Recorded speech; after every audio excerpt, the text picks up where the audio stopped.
All right, American soccer is weird, and in the latest installment, it kind of is a headline that kind of plays into almost a nutmeg news sort of a headline. It's been joked about because MLS is major multiple listing service, which is Yeah. inextricably tied to the real estate industry, and some folks say that the stadium development era of Major League Soccer was, a real estate play at the end of the day, but here we are. It's official. Major League Soccer has a real estate partner in 21st century, or century 21 rather. And kind of the joke has become real. It's a multi-year deal. They're going to be doing all sorts of stuff. You're going to see 21st Century across all the broadcasts on Apple and the big events like the All-Star Game and the MLS Cup Final. And I thought, notably, official partner of MLS Next Pro. And I just kind of made my eyebrow go up a little bit that MLS Next Pro is kind of the next frontier for Major League Soccer's quest to be the number one at all facets of soccer in the United States. So we thought we'd kind of take a look. There is a lot of projects already underway to build up the American soccer infrastructure. And if, Century 21 is literally involved with MLS Next Pro as their official partner, you might think that a few more projects are on the way. At a rough count this morning, there's between a dozen and 16 soccer-related projects underway. I didn't even list the national federation sort of stuff that's going on in Atlanta, but at a rough count, Cleveland has an NWSL slash MLS Next Pro stadium in the works.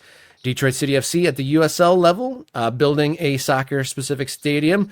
Grand Rapids, Michigan, building an MLS Next Pro stadium. We talked about it on this show before the holidays, but Sacramento in USL, also a building project going on there. Controversially. Slow down. You're going too fast. You're listing these off. I don't have any time to react to any of this, Rob. What? Give me a second here to process. All right. Can we go back to, let's go back to we're just flying through them. There's a lot of them. Okay, well, what was the first? You said Cleveland is building a stadium? Catch me up on Cleveland building a stadium. What kind of stadium is Cleveland building? So I'd have the inside track. I know the guy who's got the go-to contract for painting it, and nice. yeah, he's the go-to guy, and it's already in the works. Cleveland is building a soccer-specific stadium intended for the forthcoming. It's not even. I'm surprised that it's not even an announced team yet. The NWSL has an official expansion team in Cleveland, but work is underway in Cleveland, and there's also I thought they missed out. I thought they lost out to Denver on the did. NWSL franchise. So right now they're planning on building a stadium. This is on spec. You're telling me this is all on spec, except we know MLS Next Pro is happening, right? That's not that the barrier for entry is very low there. All you got to do is call MLS and go, "We want to put a team in MLS Next Pro. How much does it cost?" And then there we go. The other part, the women's team, that's still up in the air. They could play in the Super League or something, I guess. Right, but obviously they missed out on the expansion bid. So that comes to the end. We're going to do our believability rankings of all these projects because, as you know, building things is a tough lift anywhere, but in the United States it can be as well. I also mentioned Detroit City FC. They acquired land, but yet to break ground there. The shell of the old hospital that's been sitting there for about 20 years, still there, not knocked down yet. So.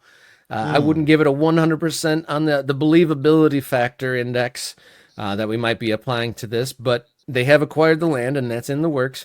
Grand Rapids, that's definitely that's happening. Amway and the oligarchs of Michigan are on board on this for the MLS Next Again, Pro. I know we're racing through this because there's so many projects, but I want to give proper. So just a little bit. Cleveland, it says 12 to 13,000 seats. That's pretty big for a stadium that doesn't have an MLS team coming.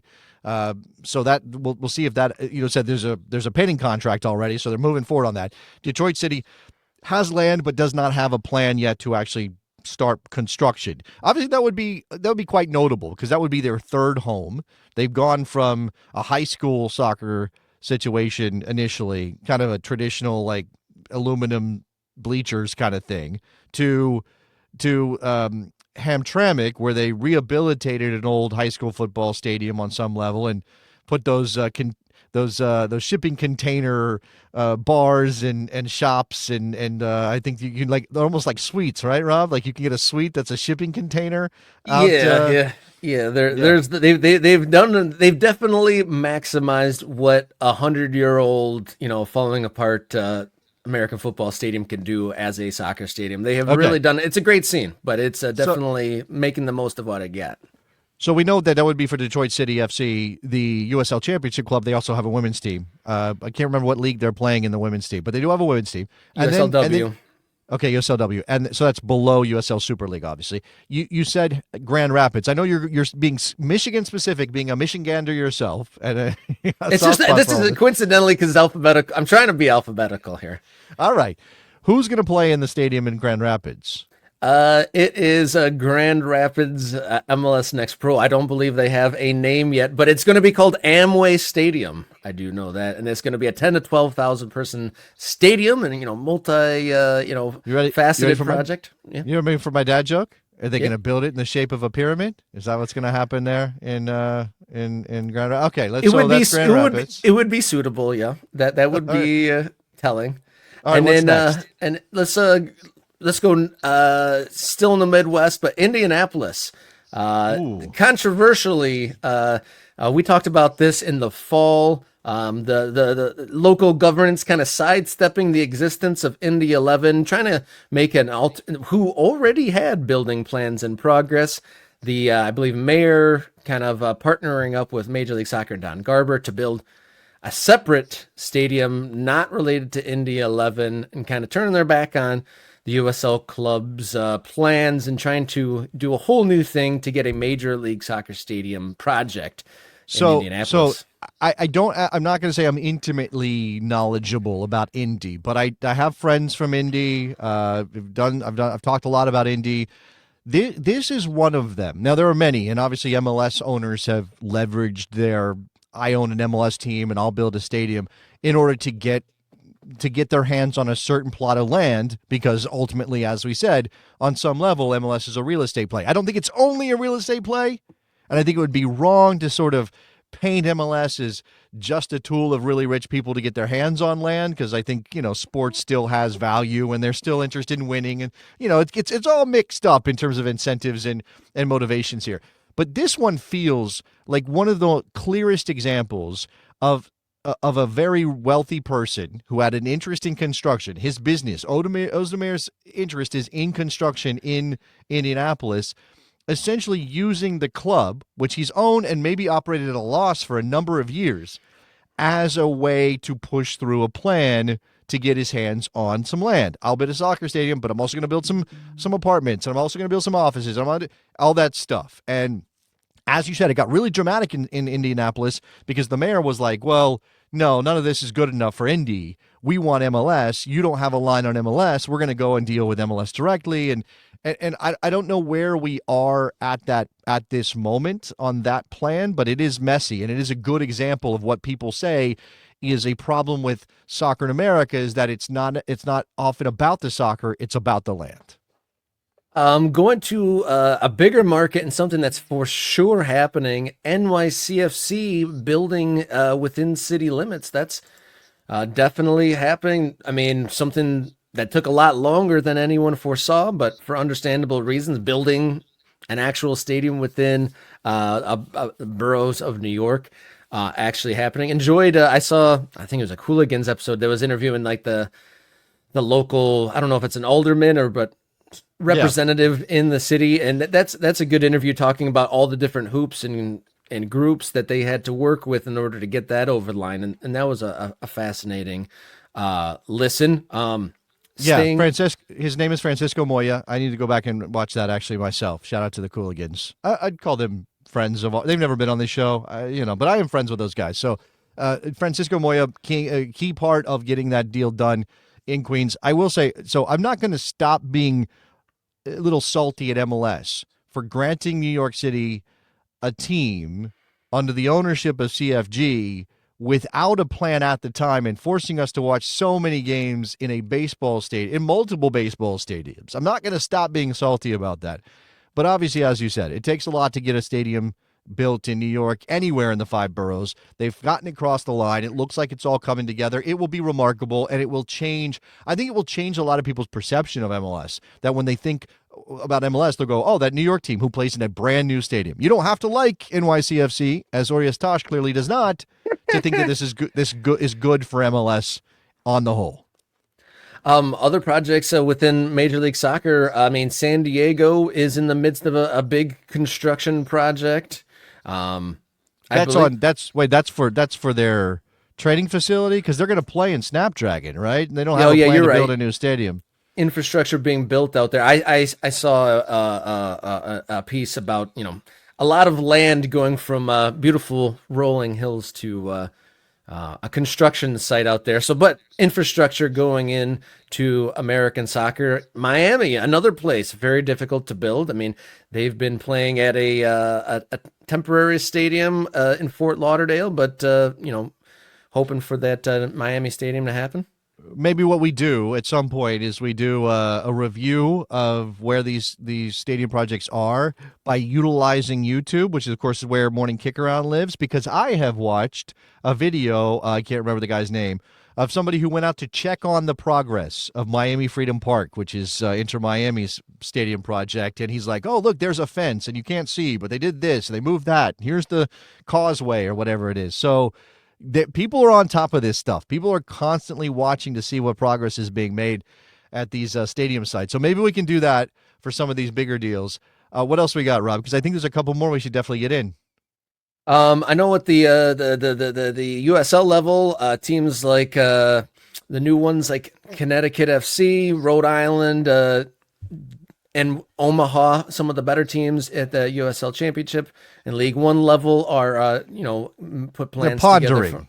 They're planning, right? And this includes Oklahoma City, which has a team that went on hiatus in OKC Energy. I've worn their shirts on the show because they've sent me a couple of them, which I really like. It's sad that they're not operating. They're not operating because their stadium that they were playing in didn't meet league standards, and they weren't able to get a deal together to build something else. And now I see that there is a new group in town, unconnected to OKC Energy, led by Court Jeske. I was just reading this morning that that they put a flag on some land that this group called Echo has gifted the city of Oklahoma City so that they can build a soccer stadium.